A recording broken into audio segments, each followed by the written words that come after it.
Біздің заманымызға дейінгі тарихты қарар болсақ, жаулап алынуы қиын мемлекеттер көптеп кездескен. Олардың кейбіреуі орналасқан орнының тиімділігінен болса, кейбірі әскери күштің мықтылығынан жерін жаудан қорғап отыр. Сәлем достар, біз бүгін сіздерге қазіргі уақытта жаулап алынуы мүмкін емес топ 5 мемлекет жайлы айтатын боламыз.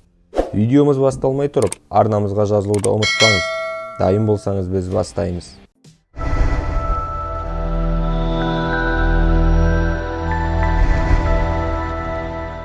Қазіргі уақытта әлемдегі әскери күші ең мықты мемлекет Америка болғандықтан, біз бұл елді тізімге қоспаймыз деп шештік. Әрі соғыс уақытында бір елді ғана емес, әлемді жойып жібере алатын атом бомбасын да есепке алмай, басқа қару-жарақ түрлері мен елдердің күш-қуатын сараптап көрдік. Әлемнің ең супер күші болған Американың өзі 20 жылға жуық соғыс жүргізіп, жеңе алмаған ел ол Ауғанстан. Бұл соғыс осы жылдың күзінде аяқталған болса, Америка әскерін кері қайтарудың себебі де экономикалық тұрғыда елге салмақ түсіруі болды. Ауғанстанға өткен ғасырда Ресейде шабуыл жасап жеңіліс тапқан болса, 19 ғасырда Англияда Ауғанды ала алмай кері шегінуге мәжбүр болған. Осы себепті де Ауғанстанды империялардың жаһаннамы деп атайды. Бұл елдің жеңілмеуінің басты себебі географиялық орналасу орны болып табылып отыр. Ауғанстан елі шөлді, ыстық климатта орналасқан, әрі жердің басым бөлігі таулы тастақ болғандықтан, танк сынды техника ауған жерінде ең қажетсіз затқа айналады. Бұл жерде соғысудың жалғыз жолы қолыңа қару ұстап, тау аралап жау әскерін іздеу болып табылады. Бірақ жау әскерінен гөрі ауған әскері өз жерін жақсы білетін болғандықтан, бұл соғысты жеңіспен аяқтау мүмкін емес. Қытай.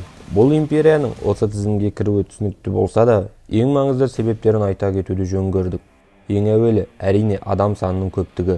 Егер алда-жалда соғыс бола қалған жағдайда, ең көп әскер жасақтауға қауқарлы мемлекет. Бұл мемлекеттің экономикасы жоғары, барлық өнімді іштен қанымдай алатын болғандықтан, керек болса 1,5 миллиард халықты жасақтап, ұрыс алаңына жіберуге де әлеуеті жетеді. Келесі себеп болса, жер көлемі үлкен болуы қарсы тарафқа орасан зор кедергі туғызады. Дәл екінші дүниежүзілік соғыста жапондардың солтүстік жағын жаулай алғанымен, орталық және оңтүстікке жете алмағандықтан, жаулаған жерінен қайта айырылып қалған аспекті. Үндістан.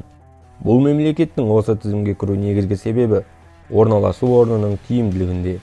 Индияның солтүстігі Гималай шыңы, оңтүстігі шөл дала, жоғарғы жағын ну орман иеленіп жатса, келесі тараф теңізбен шектеседі. Осы үшін бұл елге мемлекеттердің тек теңіз арқылы шабуыл жасауға мүмкіндігі бар. Үндістер де өздерінің осал тұсын білгендіктен, теңіз әскерін дамытуға бар күшін салады. Олар жыл сайын теңіз әскерін соңғы технологиямен жабдықтайтын болғандықтан, олардың теңіз әскерін жеңіп өтіп, құрлыққа жетемін деу бос әурешілік.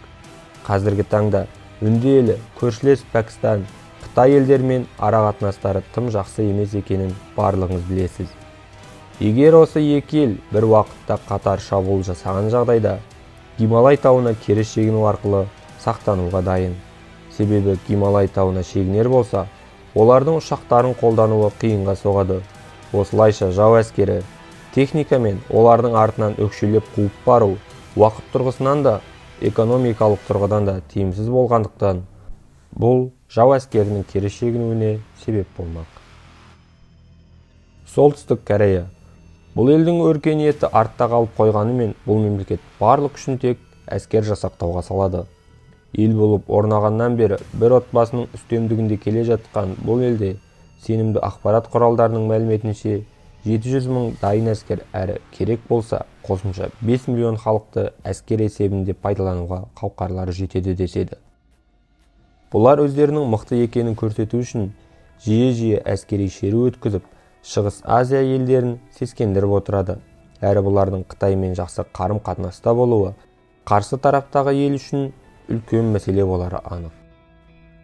Ресей әлемдегі ең үлкен жерде еленіп, Азия мен Европа жерін бірге ұстап отырған мемлекет. Бұл мемлекетті жаулай алған ел жоқ. Тек олар біріккеннен бұрын моңғолдар ғана бұларды тізе бүктірген болса, сол уақыттан бері әлі күнге дейін олар өз қуаттылығын сақтап келуде. Ресей жерінің бір бөлігі Арктикаға барып тірелетіндіктен, осы себепті де бұл елді жаулап алу мүмкін емес. Тарихты қарайтын болсақ, Ресейлі жаулап алуға қатты кедергі ауа райы қолайсыздығы. Оған Наполеон, Гитлер сынды жандардың сәтсіздіктері дәлел.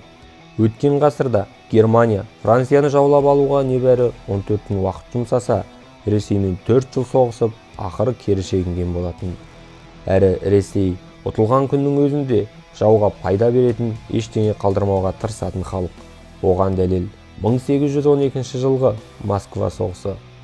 Наполеон әскеріне төтеп бере алмасын түсінген олар қаланы толығымен өртеп, қарапайым халық мал-мүлкін алып кетіп қалған еді. Ақыры 6 күн үздіксіз өрттен кейін ол жерде не ішерге ас, не билік ететін халық болмағасын, Наполеон әскерін алып кері шегінеді. Бірақ бұл жолда аштықтан әскерінің 80%-нан айырылады. Сіздің ойыңызша, бұл елдердің қайсысы мықтырақ? Пікіріңізді төменге жаза кетіңіз. Егер де видеомызды осы аралыққа дейін көрген болсаңыз, арнамызға жазыла кетуіңізді сұраймыз. Сіз үшін оттаймыз.